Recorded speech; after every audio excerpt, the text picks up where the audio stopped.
Mobile থেকে, mobile screen থেকে অথবা কম্পিউটার স্ক্রিন থেকে তেলাওয়াত করা আর কোরআনে কারীমের যে প্রিন্টেড কপি সেখান থেকে তেলাওয়াত করা, দুইটা কি সমান, না সওয়াবের দিক থেকে কোনো পার্থক্য আছে? অনেকেই আছেন যারা কোরআনে কারীম এর তেলাওয়াত চালু করে দিয়ে বাসা বাড়িতে অন্যান্য কাজকাম করেন, আছে না এরকম? অথবা আমরা যখন গাড়িতে উঠি, বিশেষ করে এই সৌদি আরবে আপনারা জানেন এখানে কোরআনে কারীমের নামে, এজাতুল কোরআন কারীম নামে একটা রেডিও চ্যানেলই আছে, যে সারাদিনের বেশিরভাগ সময় এখানে কোরআন তেলাওয়াতই চলতে থাকে। তো গাড়িতে উঠেই এই সুইচটা দিয়ে, আমরা রেডিও সুইচটা দিয়ে গাড়ি চালাতে থাকি, ড্রাইভ করি, এরকম দেখা যায় না? অনেকে আছেন যে ক্যাসেট চালিয়ে দিয়া বাসায় অন্যান্য কাজকাম করেন। এখন কথা হলো যে এটা জায়েজ আছে কিনা। আমি অন্য কাজকাম করলাম আর এদিকে কি করলাম, তেলাওয়াত চালু করে রাখলাম, এটা জায়েজ আছে কিনা? এর উত্তরে ওলামায়ে কেরামের ফতোয়া হলো যে এটাতে কোনো অসুবিধা নেই, এটাতে কোনো সমস্যা নেই, শর্ত সাপেক্ষে। শর্ত হলো, আপনি যদি কোরআনে কারীম চালু করে দিয়ে এমন কোনো কাজ করেন যেই কাজ করতে গেলে কোরআনে কারীমের শ্রবণে বা ওইদিকে মনোযোগ দেওয়াতে, ধ্যান দেওয়াতে কোনো অসুবিধা না হয়, সেরকম কাজ করতে করতে আপনি কোরআন তেলাওয়াত চালাই দিয়ে কাজ করতে পারবেন। আর যদি এমন কোনো কাজ হয় যেই কাজ এত গভীর মনোযোগ দিয়ে করতে হয় যে আপনি কোরআনের দিকে কোনো মনোযোগ দেওয়া সম্ভব হয় না, বরং কথাবার্তা বলতে হয় এবং কোরআনে কারীম এর অসম্মান হয়, এমন কোনো কাজ করতে হয়, হই হট্টগোল করতে হয়, শোর করতে হয়, আওয়াজ করতে হয়, মনোযোগ থাকে না, তাহলে সেরকম কোনো কাজ করা অবস্থায় কোরআন তেলাওয়াত চালিয়ে রাখা জায়েজ নাই। কথা বুঝতে পারছি? আল্লাহ সুবহানাহু ওয়া তাআলা কোরআনে কারীমের ভিতরে ইরশাদ করেছেন, ওয়া ইযা কুরিআল কুরআনু ফাসতামিউ লাহু ওয়া আনসিতু লাআল্লাকুম তুরহামুন। অর্থাৎ যখন কোরআন তেলাওয়াত করা হবে তখন তোমরা মনোযোগ সহকারে সেটাকে শুনবে। কি সহকারে শুনতে হবে? ফাসতামিউ, আল্লাহ বলেন নাই ফাসমাউ। ফাসমাউ এবং ফাসতামিউ আরবিতে এই দুটি শব্দের পার্থক্য হলো, ফাসমাউ মানে শোনো, সাধারণভাবে শোনা, অন্যদিকে মনে আছে এটাও শুনলাম, এটা হলো শোনা, সাধারণ শোনা। আর ফাসতামিউ মানে হলো মনোযোগ সহকারে, পূর্ণ মনোযোগ দিয়ে ভালো করে শোনা। আল্লাহ সুবহানাহু ওয়া তাআলা বলেন, কোরআন যখন তেলাওয়াত করা হয়, পাঠ করা হয়, ফাসতামিউ লাহু, তখন সে পাঠকে মনোযোগ সহকারে শুনবে, ওয়া আনসিতু, শুধু শুনলেই হবে না, চুপ থাকতে হবে। শুনতে হবে এবং কি থাকতে হবে? চুপ থাকতে হবে। সুতরাং আপনি রেডিওতে কোরআন চালু করে রেখেছেন, ইউটিউবে কোরআন চালু করে রেখেছেন, মোবাইলের অডিও বা ভিডিও যে কোনো ফরম্যাটের কোরআন চালু করে রেখেছেন, ক্যাসেটে কোরআন চালু করে রেখেছেন, আর আপনি কাজ করছেন, বাসায় মা বোনরা রান্নাবাড়া করছেন, ঘোরালি কাজ করছেন, অথবা অফিসে আপনি অন্য কোনো কাজ করছেন, গাড়ি ড্রাইভ করছেন, তো এমন অবস্থায় জায়েজ হবে তখন যদি আপনার সেই কাজটি এমন হয় যেই কাজটির ফলে কোরআন শুনতে ব্যাঘাত না হয়। আসলে এরকম সহজ কাজ, ঘর ঝাড়ু দিচ্ছে, কোরআন তেলাওয়াত শুনছেন, তাতে কোনো অসুবিধা নাই। অথবা কমের পক্ষে এতটুকু হতে হবে যে ওই তেলাওয়াতের অসম্মান হয় এরকম কোনো কাজ আপনি করছেন না, যেমন কথাবার্তা বলছেন না, অনর্থক কোনো কাজ করছেন না, গুনাহের কোনো কাজ করছেন না, হ্যাঁ, অযথা কোনো কাজে লিপ্ত নাই আপনি, এরকম অবস্থা আপনি কোরআন তেলাওয়াত চালায় রাখলে কোনো অসুবিধা নাই। আপনি তেলাওয়াত চালু করে দিয়ে কথাবার্তা বলতেছেন, এরকম হয় না অনেক সময়? গাড়িতে অনেক লোককে দেখা যায় যে স্টার্ট করছেন, তেলাওয়াত চলতেছে, অথবা বাসা বাড়িতে তেলাওয়াত চলতেছে, অথবা মোবাইলে তেলাওয়াত চলতেছে, এদিকে তারা নিজেরা কি করতেছেন? বিভিন্ন দুনিয়াবি কথাবার্তা বলাবলি করতেছেন। এটা নিষেধ, এটা জায়েজ নাই।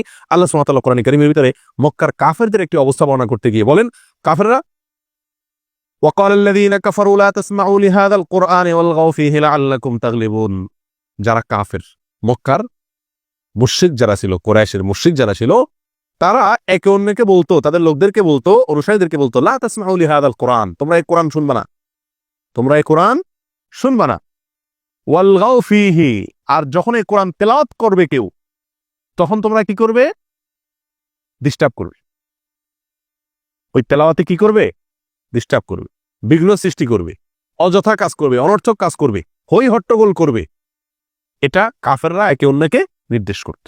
প্রিয় ভাইরা, তাহলে আমরা যদি কোরআন তেলাওয়াত চলা অবস্থাতে হই হট্টগোল করি, অন্য কথাবার্তা বলি, হ্যাঁ, কোরআনে কারীমের প্রতি বিমুখতা প্রমাণ হয়, এরকম কোনো আচরণ করি, তাহলে সেটা এই কাফেরদের সেই আচরণের সাথেই কি হয়ে যায়? সাদৃশ্য হয়ে যায়। এই জন্য এটা আমাদের জন্য করা কি নয়, উচিত না। মূলত কোরআনে কারীম হলো লৌহে মাহফুজের ভিতরে যে কোরআনে কারীম আছে, সেটি হলো কোরআনে কারীমের মূল কপি, এবং সেই কোরআনটাই দুনিয়াতে আল্লাহ সুবহানাহু ওয়া তাআলা জিবরাইল আলাইহিস সালামের মাধ্যমে আমাদের নবী সাল্লাল্লাহু আলাইহি ওয়াসাল্লামের কাছে পাঠিয়েছেন, প্রেরণ করেছেন, নাজিল করেছেন। সেটা বিভিন্ন রূপে আমরা পেয়ে থাকি। সেই কোরআনটা কখনো চামড়ার উপরে লিখিত পাই, কখনো আমরা কাগজে লিখিত পাই, কখনো আমরা পাথরে লিখিত পাই, কখনো আমরা অন্য কিছুতে লিখিত পাই। যেই অবস্থায় পাই না কেন সেটা কোরআনে কারীমের মর্যাদাই রাখে।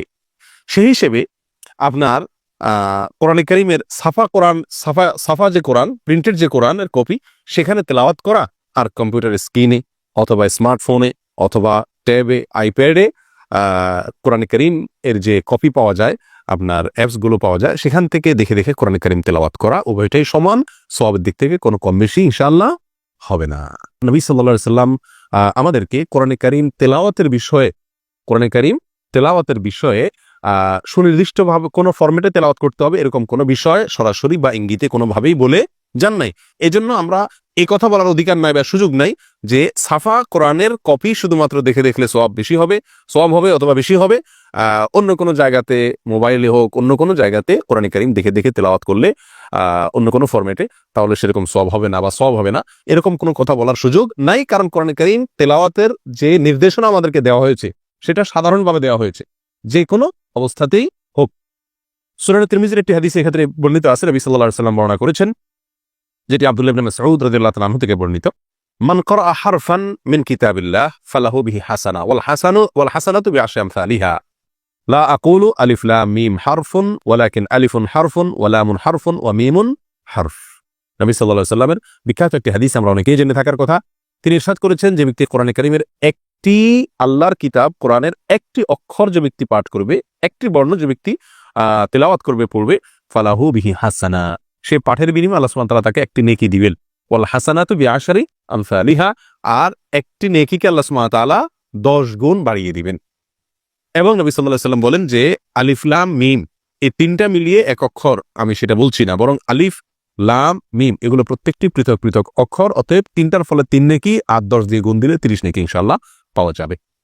এই যে কোরআনে কারীম তেলাওয়াত সংক্রান্ত হাদিস নবী সাল্লাল্লাহু আলাইহি ওয়াসাল্লাম বলেছেন, এখানে সুনির্দিষ্ট কোনো ফরম্যাটে সাফাই হতে হবে, কাগজের কোরআন হতে হবে, অথবা আপনার চামড়া লিখিত কোরআন হতে হবে, অথবা আপনার কোনো চানা ইত্যাদিতে লিখিত কোরআন হতে হবে, পাথর লিখিত কোরআন হতে হবে, এরকম কোনো শর্ত দেওয়া হয় নাই। বিধায় যেই কোনো জায়গা থেকে আমরা কোরআন কারীম দেখে পড়ব, সেটার সওয়াব ইনশাআল্লাহ সমান পাওয়া যাবে।